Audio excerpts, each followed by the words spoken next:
So looking at this indictment of the 45th president of the United States, Donald Trump, politically, through the political lens, there is a stark contrast. There is a difference on how this is being viewed, depending on what side of the aisle you sit or who it is you support in the White House or elsewhere, depending on what party you're in. So you look at Fox News and they'll say, listen, Trump allies say the many probes into him are part of an effort by opponents to prevent him from running for president in 2024. And there's a lot of conservatives who believe absolutely that is a case. This is weaponization of various agencies in the criminal justice system. You go to CNN, there are some serious analysis claiming that, finally, Donald Trump is facing accountability for his many criminal activities, and they would lump this in with that. So it's very political, Kevin, and you wonder how this is going to end up hurting or helping Donald Trump in this race for president in 2024. Oh, boy, Tom. A lot of Republicans are saying it is on. Time to take the gloves off. Donald Trump surged in the polls once the story broke that he might be indicted. What was a close race between Trump and Florida Governor Ron DeSantis became a huge lead for Trump. Trump up 54-24 against DeSantis. That's 30 points. So what happens when the Trump mugshot is released? Well, I'll tell you what's going to happen. Democrats are going to celebrate. Never Trumpers. They're going to be laughing. But if Americans, if they determine that this is a political prosecution aimed solely at helping Democrats stay in power, it may be the Republicans and Donald Trump who have the last laugh. Let's bring in Roshini Rajkumar, a political analyst and host of the Crisis Files podcast. Good morning, Roshini. How are you? Good morning. Wow. What a weekend it's going to be. What a day it is. And I was actually out on a run yesterday when David called me and said, can you come on and talk about this Trump indictment? I said, well, thanks for breaking the news and ruining my run. You probably wanted to just keep buzz of the run. You probably wanted to just keep running and running and running forever. So what? As you started to look at this, what was your reaction? This is unprecedented time in American history, and not in a good way, in my opinion.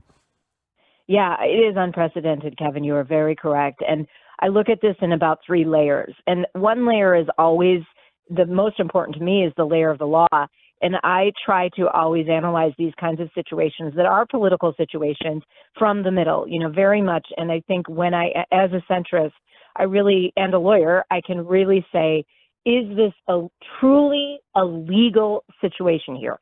Then, so there's the law. Then you look at the facts of the situation.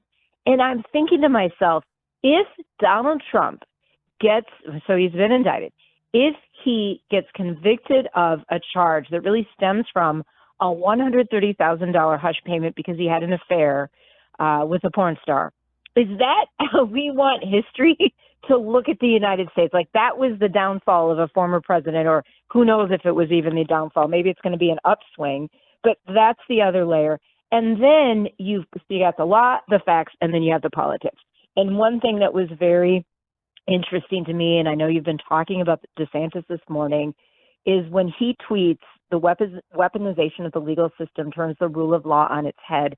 I have to agree with that because we can't weaponize the legal system, because every time there's a more politically backed indictment or charge or even accusation, what starts happening is when the real big crimes out there and the real bad guys that are really, really ripping off America, hurting babies, hurting old people, hurting all of us, then those things get less and less covered and looked into and digested and dissected. I cannot imagine the resources that went into this grand jury and now what, looks to be some sort of trial for something that stemmed from a $130,000 hush payment. Now, as a lawyer, I don't want you falsifying records. Let me just go on the record saying that.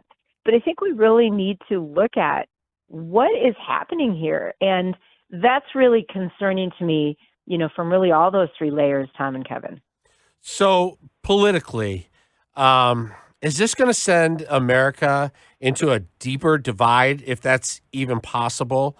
How fired up are not the Trump base? I know what they're going to do, and I know what the Democrats are going to do. What's going to happen to the people who have just been on the fence of this or been tired of Trump and want to move on?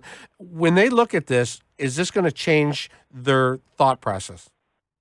It may. I mean, there might be some sympathizers out there who believe this is just a little more outrageous than, perhaps charging him, if you're going to charge him for some of the other things that, to me, that he's been accused of in other jurisdictions are a lot bigger of a deal than this. Okay, that's one piece of it. I also see more money pouring into his campaign. I see Republicans, if they can get their messaging correct, as you pointed out in the introduction to our segment, really could end up having the last laugh. But, what happens is both sides get the bravado in them, and they have no humility. This is a time for both parties to really look at what do we want to do with ourselves, and then what do we want to do for the country. And in this case, Donald Trump is never his best friend. He's always often his worst enemy. So he's not going to die down. I mean, he already went on publicly, and what his reaction to this, I think, wasn't surprising. So I think, sadly, it's only going to divide us more, but I think it will take those people who are on the fence. They may not publicly come out and say what they believe, but they may actually vote more in the Republican direction because this seems very politically backed. Yeah. So, but also, I wonder if it does this too, because if Donald Trump can be indicted on agreeing to basically a non-disclosure agreement, there's a lot of far worse things that current office holders are accused of. I mean, does this open up the floodgates, do you believe, for future indictments of any other politicians who might have done something worse, or maybe even something similar to what Trump is accused of? It absolutely does, Tom. See, that's the thing about court, charges and then eventual trials and then eventual case law, is it sets precedent. And I've been on with you both for, I guess years now, for a long time, but the last several months we've been talking about this possibility. And I keep saying, what kind of message do we want to send as a nation, and how much will it mess up our judicial system if a former president is charged? And it does not mean that I want things that were truly bad being brushed under the rug. It does not mean that. But it now does open up the door, the floodgates, really, to all sorts of things. Now, the positive of that is maybe politicians, candidates, office holders will be a little cleaner with what they're doing. Maybe that could become a good result. Like, whoa, if this could happen to a former president, here I am in the city council or the school board, I better be really careful. But I don't know. To me, it's a danger zone for us as a nation. Yes. I mean, I kind of feel the same way I did when, Trump was on a phone call with Volodymyr Zelensky, and then that led to his impeachment. I feel the same way. On the very face of this, it seems absurd. And when you dig deeper, it's the same thing. It's absurd. How many times in your career as an attorney or as a political analyst have you ever seen a non-disclosure agreement be considered a political contribution? I mean, that seems to be the basis of these felony charges. Yeah, well, the thing is, it's the falsifying of the records, really. If that is actually true, and what I was reading is he reimbursed Cohen with some personal checks. If some of the checks came from a campaign account and then they were mislabeled, that is a falsified. I mean, but in my mind, with someone as wealthy as Donald Trump and should have been as smart as Cohen, how would you even make this payment connected with the campaign in any way? So I really want to see the evidence. I mean, that's what I want to see. Falsifying records is serious, especially in a campaign, and if it does actually violate campaign finance rules. But when you just take the totality of the circumstances, Tom, it does come down to exactly what you said. So a $130,000 non-disclosure hush money, let's just call it what it is, payment is what could end up. It's not even going to really bring him down. It's just going to be another day in the life of Donald Trump. Right, yeah. But the bigger picture, the bigger narrative here is, what do we want for the narrative of the United States of America? Because no one man, no one woman, no one president is bigger than the country or bigger than the Constitution. Right, yeah. And everybody should be held accountable if they did something wrong. Appreciate it so much. Roshini Rajkumar, host of the Crisis Files podcast. Appreciate it. More to